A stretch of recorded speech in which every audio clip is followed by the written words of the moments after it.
Hi, I'm Yulia, and this is Red Lines, a show where we dive into daring subjects and cross red lines of political speak. Today, we're going to be talking about what's happening in Ukraine and sort of what we should expect from the future from the perspective of Eastern European countries and how they see the possibility of freezing the conflict, what that might mean for them, and what they think the best course of action is. And today, with me, I have Arthur Rehi and Pekka Koniemi to talk about that. Hey, my name is Pekka Kallionemi. I'm, I suppose I'm a geopolitical social media influencer. My background is in academia. I study social media and disinformation. Oh, that's amazing. I also love your use of geopolitical social media influencer because I never know what to call myself. So thank you for that. Feel free to steal it, yeah. I'm totally stealing it. Arthur? Uh, what I want to say about Pekka, I think you're like one of the only guys who actually has like professional education in what you do. You're actually educated in disinformation and you're fighting Russian disinformation. So I can do it again if but I, I yeah. I know. don't have education in it. So I am Estonian military blogger and I do Ukrainian war overviews on YouTube 3 times a week. And if there's a university ever that teaches that, I will enroll. But right now, I don't have a paper. I think Well, you'd be the professor there. Oh yeah. I mean, I think we all sort of acquired credentials by virtue of fighting Russian disinformation for so long, but obviously not new. I'm not pretending to be nearly as uh, uh, knowledgeable in the field as someone like Pekka would be, but I do think that most of the current Russian disinformation fighting forces are people that just did so voluntarily and live in the countries that have experienced Russian aggression. Therefore, we have experience with what it's like, and kind of not just on the academic level, but on the personal impact level. With that said, there is a lot happening in Europe today, and I'm very excited to actually have two Europeans with me today because it kind of distracts from. It's a good diversity from from the American bloggers or geopolitical social media influencers that are usually here. And I'm excited to sort of talk about. How do you guys feel, or what do you feel in your countries is the attitude towards what's happening in Ukraine today, and how are people feeling about the potential of freezing the conflict that has been discussed so much by the Trump administration and their cronies, if I can call them that? Okay, maybe I can start. So, I feel like the Finnish leadership has been all in with Ukraine for a long time. I think with the war going on over 1,000 days, most people have kind of moved on to other topics. That's just the reality of it. It's the war fatigue. Is you, people kind of if they are being bombarded by one extremely depressing topic for too long time, they kind of get depressed, too depressed, and they move on to some happier things like, well, whatever it may be. So, but the leadership, the Finnish leadership, is all definitely 100% all in support of Ukraine, and we just keep sending these humanitarian aid and military aid packages to Ukraine, of course, constantly, and as long as it takes, Finland will be there. Yeah, and the cool thing with Finland is, I think, which other countries don't do, like Finland doesn't really go really public with their aid packets, right? You send it, and then afterwards, like many months later, it comes out somehow that you sent this or that. Was it like Yeah, that? yeah. So you get some images from the field. Okay, that's a Finnish thing over there. I don't understand anything about equipment, but uh, that's usually how they work. But there's also I'd like to mention there's also very strong support coming from civil society. So we have a lot of organizations that do fundraisers and so on. Unfortunately, there is currently a very unfortunate situation in Finland that uh, Finnish organizations cannot do any fundraising for anything military related. So basically, any kind of medical equipment we cannot send to the medics or anybody like that. So it has to be all like civilian.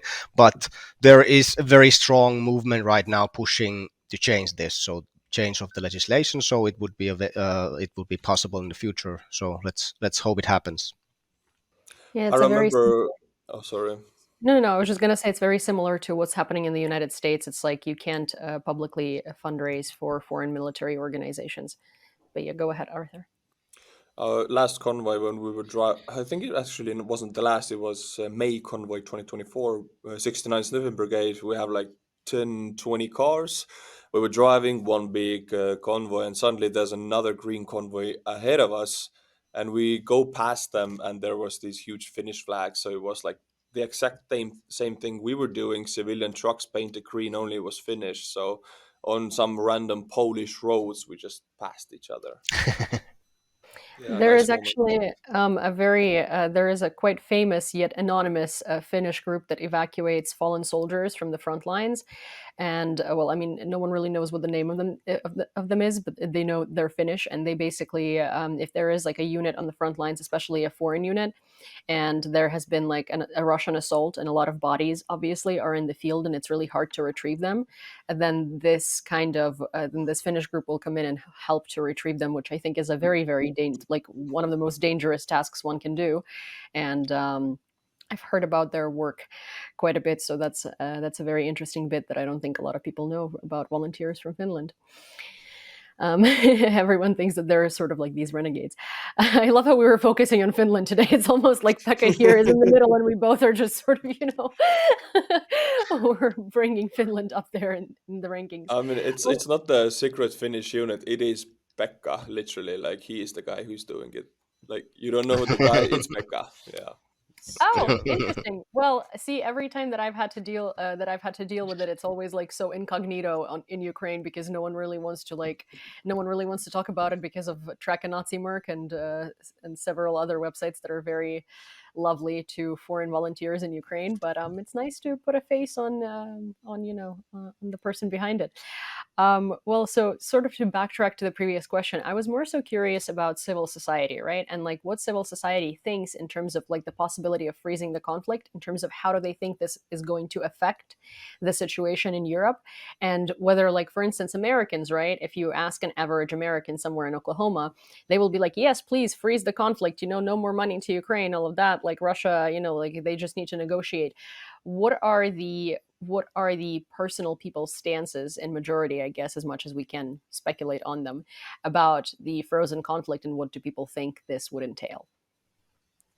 I mean, we have many instances of frozen conflicts in the last centuries where East goes against the West, or whatever you want to call it. The Cold War, communist versus capitalist. We had the Korean War, which technically is still not over. We have done this experiment. We have 50 plus years of Korean socialism. You look at the two countries from space, one is glooming with light, the other one is dark. So you want to freeze the conflict, we know what's the outcome in Europe. So there's no illusions about it. If Americans want to do that, I mean, it's their decision not to send maybe money or equipment or weapons. But in Europe, we cannot do that. There is no option.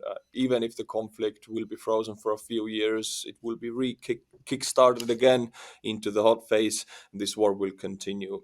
There is no scenario where it will be staying frozen for a long, long time. It will be a massive pit where money has to be thrown in. So keeping it as hot as possible on this continent, I think, is necessary until Ukraine wins. I agree with this assessment. I think so. If you think it like this, so if we freeze the conflict, or if there is like a truce there, there will be zero investments in Ukraine because people or investors are too scared of what might happen after.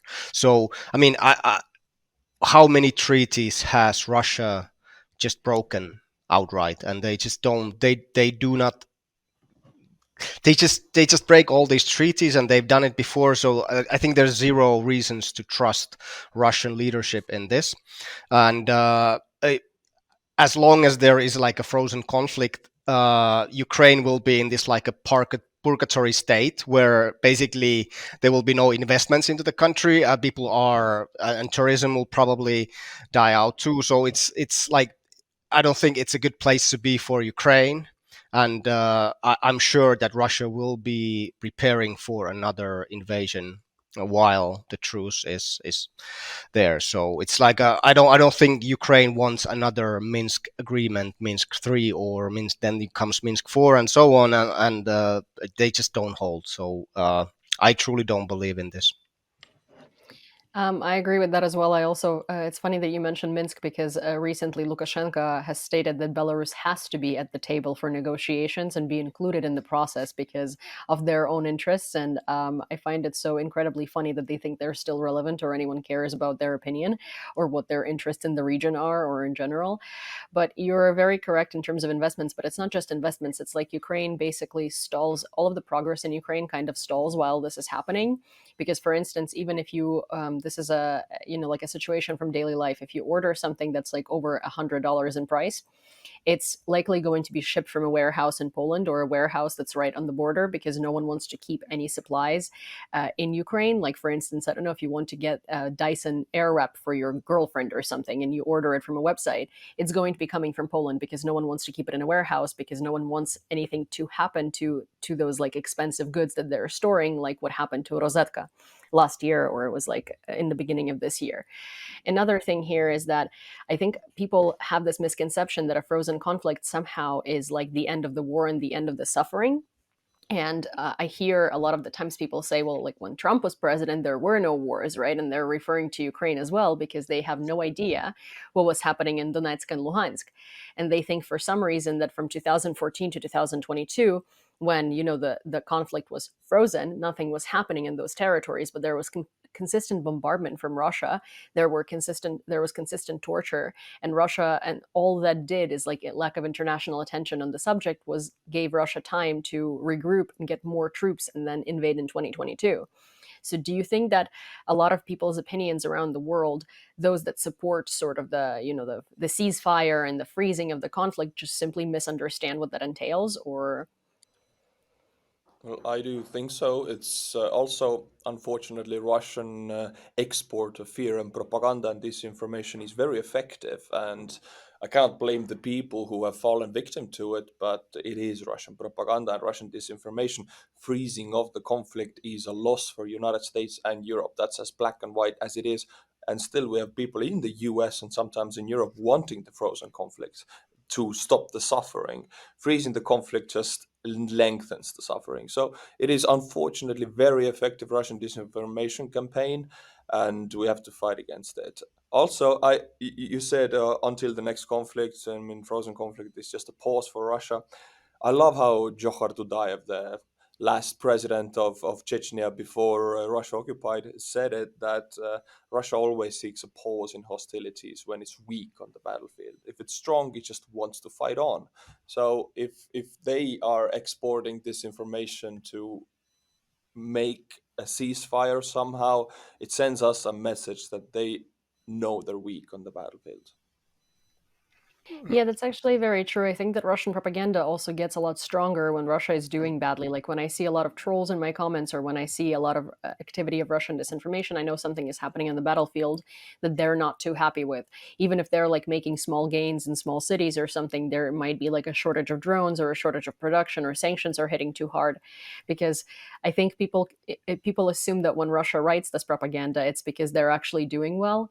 But in reality, anytime you see like a surge in Russian bot farms and in Russian disinformation, it's usually because they're very weak. And there is this sort of idea, right, that this is 2025 is the time where we either push Russia and Russia breaks, or Russia pushes us and we break. Because there is all of these sort of conversations within like European leaders. Let's say the Slovak president recently has been saying that Ukraine needs to make territorial concessions and be realistic on the subject. And there is also always Viktor Orban. There is Trump and an uncertainty with that coming in. And that's why a lot of people are starting to talk about negotiations.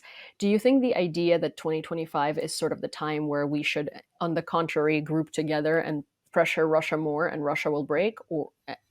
Or we kind of like pull the brakes and then Ukraine breaks and then this conflict goes into a freeze and then Russia invades more? Do you think that's a correct idea? Do you think this is like a very pinnacle sort of time of commencement of the events? So the way I see it is, we in Europe need to provide more aid to Ukraine, military and humanitarian aid. We have to put more sanctions on Russia because we've seen that they work. Just sanctioning the Gazprom bank was a huge kind of a negative thing for the Kremlin, and we saw that what happened to ruble. So I think that's the main thing we have to do. I also think we need kind of a strategy on how to support Ukraine even when the US doesn't, because that might happen with Trump. I don't think Trump or anyone in the US can pressure Ukraine to any kind of agreement or treaty. So I wouldn't worry too much about that. I would focus more on how Europe can still support one of its biggest allies by providing military aid, especially, and just listening to the Ukrainian leadership on what needs to be done, so that this conflict can be turned around in a way. Because even though Russia is gaining ground every day, they are doing it very slowly, and they are sacrificing a lot of human lives and equipment for that. Um, and I would like to go back to the previous question also. Like, if we look at the massive disinformation and propaganda campaign that the Russians pushed with this Oreshnik, I don't know how to pronounce it correctly, but this missile, their new missile was, and it came right after the Biden administration gave permission to strike targets inside Russia. So I think every time you see this kind of campaigns, you know that something is working. So if for example, Russia says that, okay, the sanctions are actually helping Russia and just damaging the West, usually the sanctions are damaging Russia. And if you have this kind of, okay, you can use long range missiles against military targets deep in Russia, then you get some kind of response to that, which in this case was mostly the Oreshnik bullshit. Then you know that this is actually a really bad thing for Russia. So I think we have to always keep that in mind. Yeah, Russia uses a lot of projection, and I mean, like, purely from a psychological standpoint, like the DSM-5 definition of what projection is as as a technique and like as a coping mechanism. I think Russia uses a lot of that. They also use a lot of schemas, and those are basically like preconceived behaviors that we develop as like a reaction to certain event happening. And I think that that's basically what we're describing, right? Like every single time something goes wrong, Russia is like, oh yeah, no, we're doing fantastic. Every single time they're scared because, for instance, the US finally gave approval for long range strikes, and that would destroy Russia's ammunition depots and put their planes into danger. Sort of, they are shooting this missile to kind of project power, but in reality, what they're projecting is weakness because they're scared. But on the other hand, it does work on the West because it's meant to scare the West into thinking that Russia is this powerful country that can sort of deliver a powerful response. But they're doing this out of desperation. And I'm very curious as to what it's going to take for like larger Western countries, right? Or like more Western European countries and the United States to finally understand that we shouldn't be tiptoeing around Russia and wondering what Russia's red lines are, but we should like put Russia in a place where Russia is scared of our red lines, right? Because in reality, NATO alliance is much stronger than Russia is, even if we take the, pardon my French, bullshit CSTO, which is kind of like faux NATO. It's like a TJ Maxx version of NATO, right? Like, even if we take all of the countries from there, they're not capable of forming an alliance as strong as NATO is. So, what is it that makes us constantly so scared to show Russia its place? I think that is more of a question to countries perhaps in the Central Europe and even maybe in the United States, because Russia has a nuclear weapon, which is the only kind of weapon that can hurt the United States, and they have these missiles. In Estonia, I think in Finland also, we have both fought the Russians in the past. Estonia even has been occupied. Uh, like the illusions have been dropped. We have gone through it. It's not the first rodeo on that, so you cannot really frighten us like that. Of course, people are afraid, but there is a unified understanding that we must help Ukraine, whatever it takes. That's not the understanding in Germany, for example, where Russia could hurt their economy really badly because they took away the gas exports. Germans are not used to getting hurt like that anymore, I guess. The West Germans, for example, I mean, Second World War, and after that they moved on. They moved on to the good world. We have been living here next to Russia ever since after we got free in 91, and only now the generational wounds are getting better. I mean, it's so fresh for us. There's it's right here. It never left us. This whole Russian export of aggression, it never left us in the mind. So that's, I guess that's why we are not that much afraid, and maybe Central European countries are. Yeah, I think it's this kind of collective memory that you have from the past, from history. It gives you this resilience. It kind of protects us from all this propaganda that they're uh, throwing our way. But it's the thing is that what Germany needs to kind of do, what for example, the Baltic countries and Finland has already done, is just kind of understand that things will not probably be the same anymore. So things will change, and I mean, just relying fully on Russian energy was it was a mistake, and then you have to learn from that mistake, and then you have to come up with new strategy. But while you come up with new strategy, you will have to make sacrifices, and I feel like Germany as a country is not ready to make any of these sacrifices yet, whereas the Baltic countries, for example, Finland, especially Ukraine, are ready to make these sacrifices because they need to be done. There needs to be a new normal. Well, I believe there are a couple of misconceptions about this new normal, right? Is that, and that's on the political playing ground. So not within the civil society, but within the diplomatic society and the political society, right? The decision makers. There is this thing where a lot of people always say, "Well, Russia is going to continue to exist, so we have to learn how to exist with Russia." No one was saying that about North Korea. North Korea continues to exist, yet none of the countries were existing with North Korea. It was sanctioned and is sanctioned out of the wazoo, and no one deals with any business with it, even though it is a nuclear power, right? That has a lot of like underwater stones and a lot of development that we don't even know about because it's a completely closed society. Yet no one is talking about how we need to appease North Korea because North Korea might have nukes and send nukes onto us, right? And it's not like anyone talks about appeasing North Korea because North Korea just exists and we need to learn to exist with it. We drowned its economy, and that's something that we should be doing with Russia.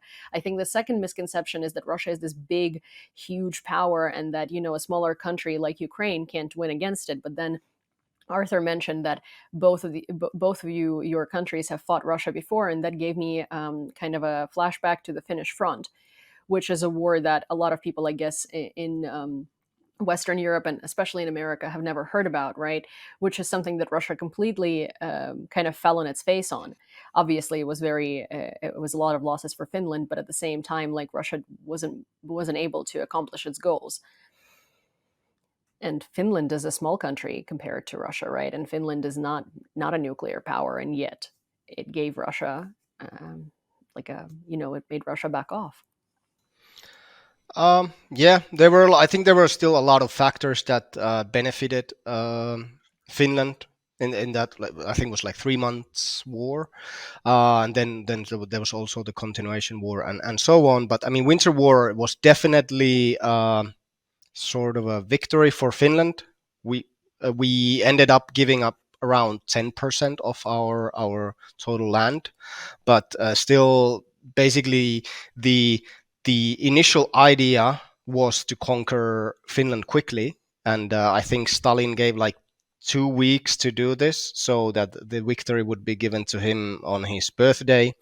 Uh, but that didn't happen, and yeah, the Soviets had massive losses during that war, and I think Ukraine has also shown that it's kind of this Goliath David thing where even when you are on paper you are much weaker country, you can defend effectively, and you can. I mean, they've been extremely successful, and the, in any way you look at this war, Russia has lost it. They've lost so much business. They've lost so much young men. I mean, the whole country is on war footing, and that's in the long run, that's really bad for the economy. So Russia is the loser of this war, whatever the outcome is. Russia is also an outcast, as in, like, absolutely. I've heard a few narratives being pushed here and there, obviously by Russian propaganda, that it's still a strategic victory for Putin because Ukraine has been put on its knees and like we depend on all of these countries. But in reality, where is the strategic victory? Like, yes, of course, Ukraine lost a lot of men, and Ukraine is losing a lot of men today, and a lot of people in general, and like a lot of infrastructure, and we live in blackouts and stuff. But at the same time, it cannot be considered a strategic victory for Russia because they're losing. They've lost business worldwide. They've lost respect. They have become like the outcast of the democratic societies. They had to partner with like North Korea and Iran, which are the dictatorships that have been also ousted from international arena because they're just absolutely horrendous countries with a horrendous order and no human rights. I think it's quite silly to look at this as like as anything other than Russia's strategic defeat on the international arena and absolutely an absolute loss of status. But I'm very worried about about sort of like the tempo with which a lot of Western countries are coming to the terms with the fact that they need to be sending more weapons and doing more, because it's kind of that like Ukraine is in this limbo where we can't go forward and we're not going back, and so we're stuck, and we're either going to lose the support and Russia is going to ram through us, right? Or we need really an increased support, and really 2025 needs to be this like big push so we can push Russia, because again, economy is failing, sanctions are working. Russia is clearly having trouble with production of missiles and drones because they have moved that to Iran. A lot of that was actually in Syria. And now that there are issues there, and Israel had destroyed one of the largest factories for production of that, they're going to continue encountering these issues. And the more we sort of stall, the more time we give them to solve these issues.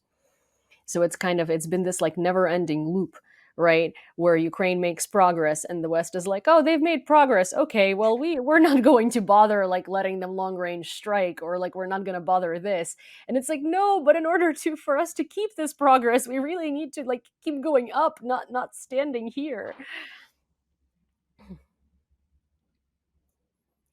Yeah, I agree. I mean, but it's mostly about people who don't click on these videos. So how do you get them to click on these videos? And this goes into every country fighting disinformation and shutting down Russian channels in Europe. And this has been very slow in Europe and in the United States. I mean, they're beginning to do this, but Russia is 2 years ahead of forming these networks of cells of groups of people who set up all of the production of pro-Russian channels, pro-Russian, let's say, news superstars, however you want to call it, military telegram channels, who hundreds of thousands of people also in the West, they follow these channels, and they're pushing all of the Western information aside. They're fully open to being brainwashed. So you got to get these people to click on the links and on the thumbnails, because I think everybody, if they're already right now listening, they are not the one that need to be convinced. You two probably have heard of this Tenet Media thing, but maybe for people who are watching this, so there was a, a U.S. company, I think was based in Tennessee. It was run by two Canadians, and they paid American influencers, YouTubers, big YouTubers, to spread anti-Ukraine and other political viewpoints on their channels, and they were funded by RT, so by the Kremlin, basically. And this was discovered by the American authorities, and they put out an indictment on this. But what's going to happen probably next year is Trump is going to defund all of these operations. He's going to defund a lot of funding on fighting disinformation, online disinformation especially. So it's going to be a real wild, wild west after that. And I think we might even see these kind of different variations of social media platforms, ones that operate in Europe because Europe has much more strict regulation already.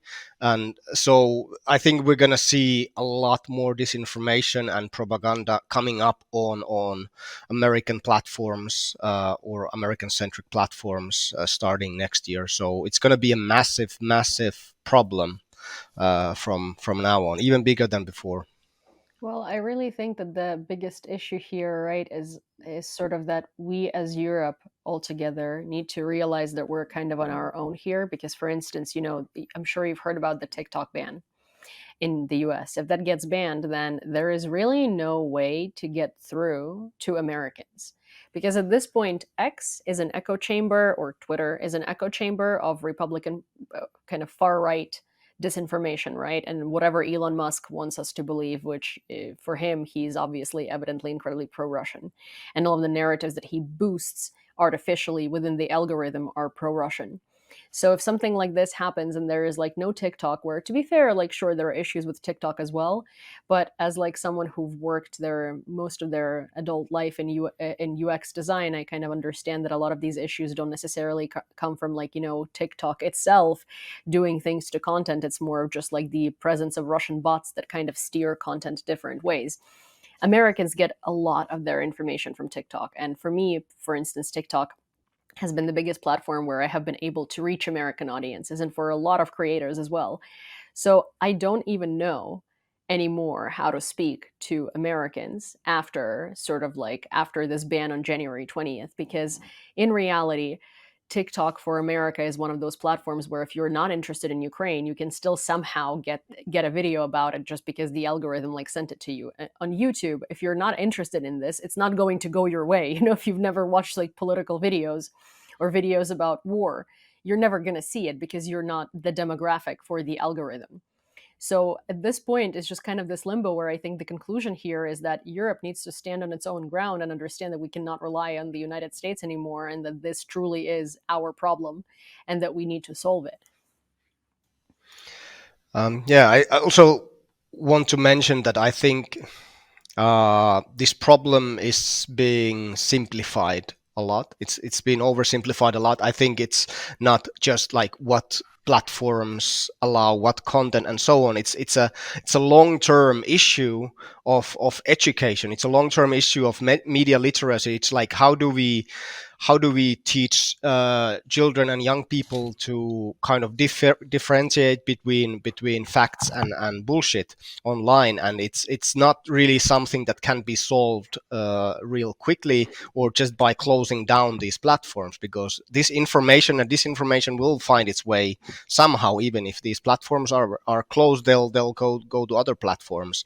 And it's more like a long term. It needs a long term solution, and I don't think this is being discussed enough at this point.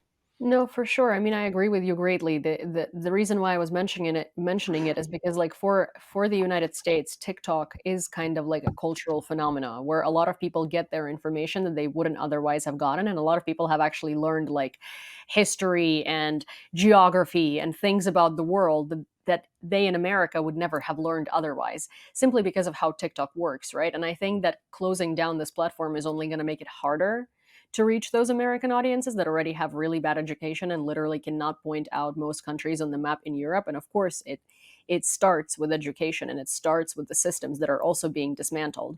But then, when there were these sort of, like, I would consider TikTok a loophole around American ignorance in certain ways. When you close down these loopholes around American ignorance and you reinforce policies that only reinforce that ignorance, it's really hard to fight it, because at least we had these sort of options to reach some part of this population, and now it's kind of like, what do we do here? So I think, in conclusion to this, yeah, Europe is kind of on its own with it. And while we still had avenues to educate Americans and try to reach them, now it's going to be a lot harder to do. And I think that's just a simple reality that we need to accept, because it's not up to us to fix the American education system and fix the American vulnerability to propaganda, right? Like, it's really something that we from Europe have very little influence on. Yeah, and it's very easy to alienate Americans and call them ignorant. But what I would just yeah, I mean, the education systems are different, but I would focus on European capabilities because there is a lot of financial capabilities, military capabilities. People need to find the will of to fight, not be afraid, choose not to be afraid. I mean, we can do it in Europe. That's what I believe in. I don't know if I'm naive or not, but I feel it, and I believe we can do it in European Union also. So I wouldn't go down the path of blaming the Americans. Maybe only saying thank you if they do help. If they don't, it's their choice. Of course, it's a free democratic country. They can vote whatever they want to vote for, but we must step up in Europe. That's what I can say.